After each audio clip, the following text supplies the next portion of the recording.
Shalom, salam berkat dari kami untuk pendengar sekalian. Saat ini pendengar akan diberkati dengan program Hari Ini Harinya Tuhan bagian yang ke-8. Sebuah program rohani tentang doktrin Alkitab yang menolong kita untuk semakin tertanam dalam kebenaran firman dan bertumbuh dalam kemuliaan. Bersama hambanya, Pendeta Gilbert Lumwendong, STH.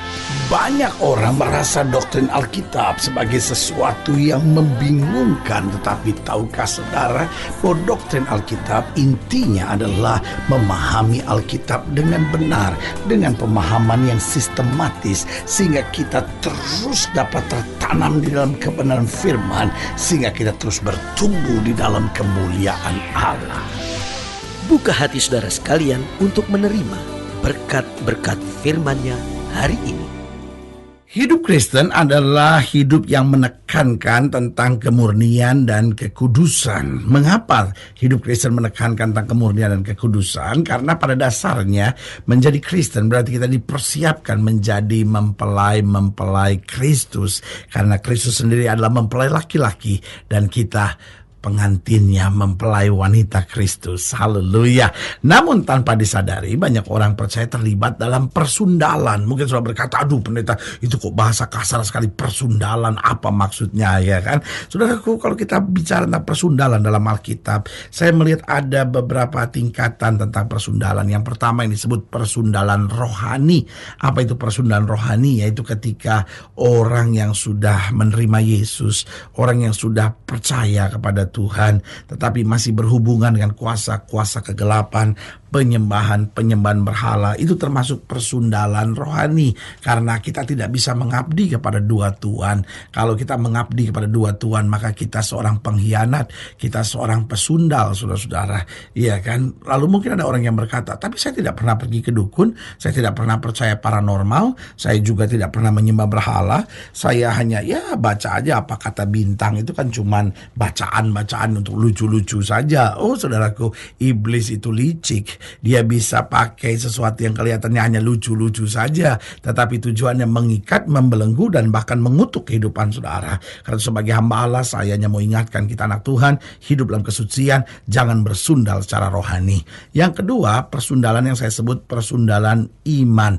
Apa itu persundalan iman? Yaitu ketika orang percaya, orang yang sudah bertobat, tetapi tidak memegang teguh imannya, bahkan kemudian menjadi murtad. Jadi artinya gini, dia sudah percaya kepada Kristus, tapi akhirnya dia pada prinsipnya kan semua agama sama, ya kan. Loh, saya mengerti dari mana kita memandangnya. Kalau kita memandang dari semua agama mengajarkan sorga, betul. Semua agama mengajarkan kebaikan, tidak salah. Semua agama mengajarkan yang benar, ya kenapa kita bilang beda? Kan semuanya sama. Semua agama juga mengajarkan neraka, semua agama juga mengajarkan tentang adanya setan dan adanya Tuhan, ya kan. Semua agama mengajarkan untuk kita harus hidup dalam kebaikan, semuanya baik. Tetapi saudaraku yang kasih dalam Tuhan, kekristenan bukan sekedar agama. Kenapa bukan sekedar agama? Karena agama upaya manusia untuk mencari Allah, tetapi kekristenan mengajarkan bahwa bukan kamu yang mencari aku, tetapi Allah sendiri yang turun menjadi sama dengan manusia untuk dapat menyelamatkan kita.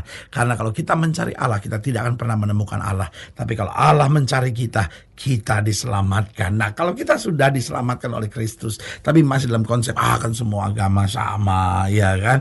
Jadi saya pindah-pindah agama aja nggak apa-apa, ya kan. Atau enggak, udahlah saya tidak usah ke gereja lagi lah, yang penting saya buat baik aja, gitu ya kan. Nah, ini termasuk persundalan iman. Kenapa? Karena Kristus untuk dapat menyelamatkan kita, dia naik di atas kayu salib dan mati buat kita. Masakan untuk kasih setia Tuhan yang sebesar itu, kita tidak berani mempertahankan iman kita untuk tetap setia. Yang ketiga, saya pelajari ada persundalan yang saya sebut persundalan perbuatan, yaitu ketika orang sudah masuk gereja, orang sudah menyebut dirinya orang rohani, orang beragama, orang yang melayani Tuhan, tetapi kemudian berlaku munafik. Nah, ini yang disebut persundalan perbuatan, saudara, yaitu dia secara perbuatan dia tidak menunjukkan diri sebagai anak-anak Tuhan. Nah, yang keempat, persundalan apa?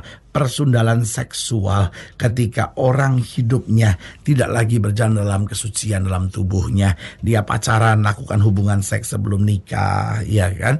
Lalu dia sudah menikah, masih melakukan hubungan seks dengan wanita lain atau dengan pria lain. Ini termasuk persundalan seksual. Nah, saudaraku yang kasih dalam Tuhan, Alkitab dengan tegas menyatakan orang-orang sundal tidak punya tempat di dalam kerajaan sorga. Tetapi orang-orang yang benar akan senantiasa diselamatkan oleh Tuhan. Haleluya. Selamat datang dalam program kita hari ini, Harinya Tuhan. Sebuah program rohani yang kembali mengingatkan kepada kita betapa pentingnya kita menjadikan firman Tuhan sebagai dasar keseharian hidup kita. Karena selama kita jadikan firman Tuhan sebagai dasar keseharian hidup kita, langkah-langkah ke depan kita penuh dengan kepastian, kemenangan, berkat, mujizat, dan perkara-perkara besar. Haleluya.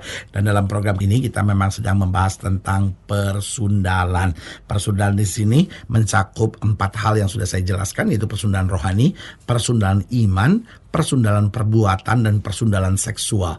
Tuhan mau kita menjadi orang percaya yang hidup dalam kemurnian dan berjalan dalam kekudusan Allah senantiasa. Nah, saudaraku yang kasih dalam Tuhan, dalam pembahasan kita tentang persundalan, kita mau sama-sama lihat dari Yeskiel pasal 23. Yeskiel pasal 23 ayat yang pertama sampai ayat yang ke-12. Yeskiel pasal 23 ayat pertama sampai ke-12, demikian firman Tuhan. Di bawah judul perikop kakak beradik Ohola dan Oholiba. Demikianlah firman Tuhan. Datanglah firman Tuhan kepadaku, hai anak manusia, ada 2 orang perempuan, anak dari satu ibu. Mereka bersundal di Mesir. Mereka bersundal pada masa mudanya. Di sana susunya dijamah-jamah dan dada keperawanannya dipegang-pegang. Nama yang tertua ialah Ohola dan nama adiknya ialah Oholiba. Mereka aku punya, dan mereka melahirkan anak-anak lelaki dan perempuan. Mengenai nama mereka, Ohola ialah Samaria dan Oholiba ialah Yerusalem. Dan Ohola berzina, sedang ia aku punya. Ia sangat berahi kepada kekasih-kekasihnya, kepada orang Asyur, pahlawan-pahlawan perang, berpakaian kain ungu tua, bupati-bupati dan penguasa-penguasa, semuanya pemuda yang ganteng, pasukan kuda. Ia melakukan persundalannya, dengar baik, ia melakukan persundalannya dengan mereka, semuanya orang Asyur pilihan. Ia menajiskan dirinya dengan semua orang, kepada siapa ia berahi dan dengan berhala-berhalanya. Ia tidak meninggalkan persundalan yang dilakukannya sejak dari Mesir, sebab pada masa mudanya orang sudah menidurinya, dan mereka memegang-megang dada keperawanannya dan mencurahkan persundalan mereka kepadanya. Oleh sebab itu aku menyerahkan dia ke dalam tangan kekasih-kekasihnya, dalam tangan orang Asyur, kepada siapa ia berahi. Mereka menyingkapkan auratnya, anak-anaknya lelaki dan perempuan ditangkap, dan ia sendiri dibunuh dengan pedang. Dengan demikian namanya dipercakapkan di antara kaum perempuan, sebab hukuman telah dijatuhkan atasnya. Walaupun hal itu dilihat oleh adiknya Oholiba, ia lebih berahi lagi, dan persundalannya melebihi lagi dari kakaknya. Ia berahi kepada orang Asyur, kepada bupati-bupati dan penguasa-penguasanya, kepada pahlawan-pahlawan yang pakaiannya sangat sempurna, kepada pasukan kuda, semuanya pemuda yang ganteng.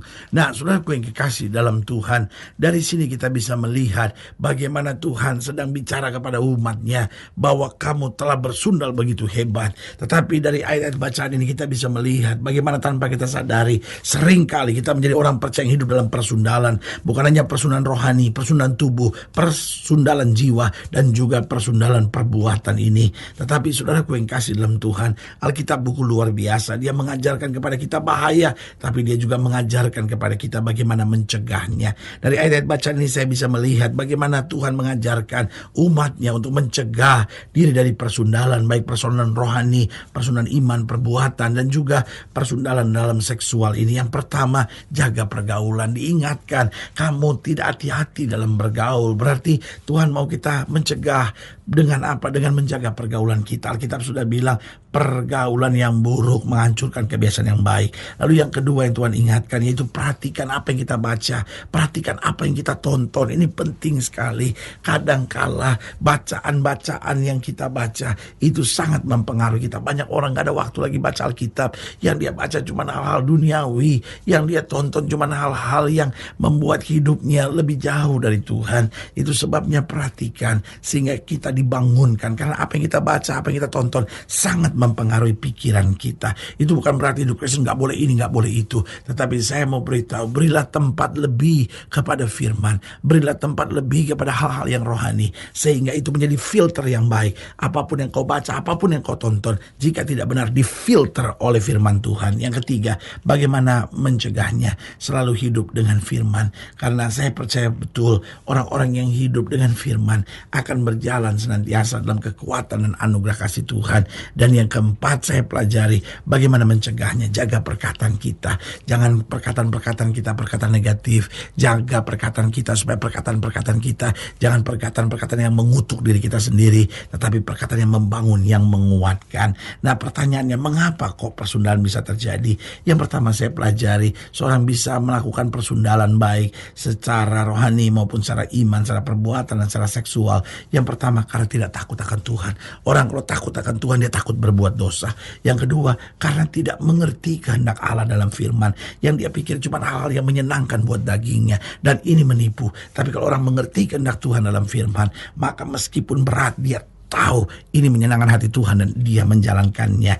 Yang ketiga, mengapa persundalan dapat terjadi? Karena tertipu oleh iblis. Iblis itu licik. Iblis berkata nggak apa-apa, ya kan? Makanya ketika iblis datang kepada Hawa, maka iblis berkata, justru kalau kamu makan buah itu, kamu akan jadi seperti Allah. Nah, tipuan-tipuan seperti ini yang membuat kita, oh iya, jangan-jangan benar, jangan-jangan benar. Dan di situ kita jatuh. Dan yang keempat, mengapa persundalan dapat terjadi? Karena kita tidak punya prinsip. Saya percaya betul hidup Kristen adalah hidup yang tegas. Alkitab bilang kalau mata kanan kamu menyesatkan, cungkillah. Artinya apa? Kita harus belajar punya prinsip. Kalau kita tahu ini benar, lakukan. Kalau kita tahu ini salah, apapun tawarannya, kita harus berani berkata tidak, sehingga kita jalan dalam terang Tuhan. Haleluya. Saudaraku yang kekasih dalam Tuhan, jika saudara yang dilayani lebih jauh, hubungi kami melalui telepon, hubungi kami melalui surat, kunjungi website kami, karena kami ada untuk membawa Bapak Ibu Saudara senantiasa lebih dekat pada Tuhan dan mengalami kasih kuasa mujizat yang luar biasa. Haleluya. Secara khusus melalui program ini juga saya mau berdoa buat setiap saudara yang sakit, setiap saudara yang berbeban berat, karena saya percaya bahwa bagi Allah tidak ada perkara yang mustahil. Nah, saudara yang didoakan secara khusus, boleh taruh tangan kanan di dada dan kita akan berdoa. Mari kita berdoa. Bapa, dalam nama Yesus, hamba doa buat yang sakit, hamba doa buat yang berbeban berat, hamba doa untuk setiap mereka yang sedang menghadapi masa-masa yang sukar. Karena hamba percaya bahwa bagi Allah tidak ada perkara yang mustahil. Bapa, hamba doa di dalam nama Yesus, Tuhan jamah. Yang sakit Tuhan sembuhkan, yang lemah Tuhan kuatkan, yang susah Tuhan hiburkan, yang jatuh Tuhan angkat. Bahkan yang taruh tangan kanan di dada, karena menyadari bahwa hidup kami dalam persundalan, baik persundalan rohani, persundalan iman, persundalan perbuatan maupun persundalan seksual. Hamba berdoa di dalam nama Yesus, Tuhan lepaskan, sehingga hidup kami boleh selalu dalam kemurnian, dalam kekudusan dalam Tuhan.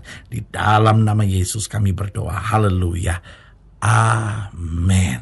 Saudara yang kasih dalam Tuhan, kita sudah berdoa. Ingat, Allah tidak pernah lalai menepati janjinya.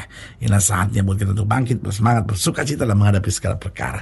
Karena kita tahu Yesus hidup, Yesus berkuasa, dan selalu menyediakan yang terbaik buat anak-anaknya. Doa saya menyertai saudara. Sampai berjumpa pada program berikut, dan jangan lupa, jadikan hari ini harinya Tuhan. Haleluya.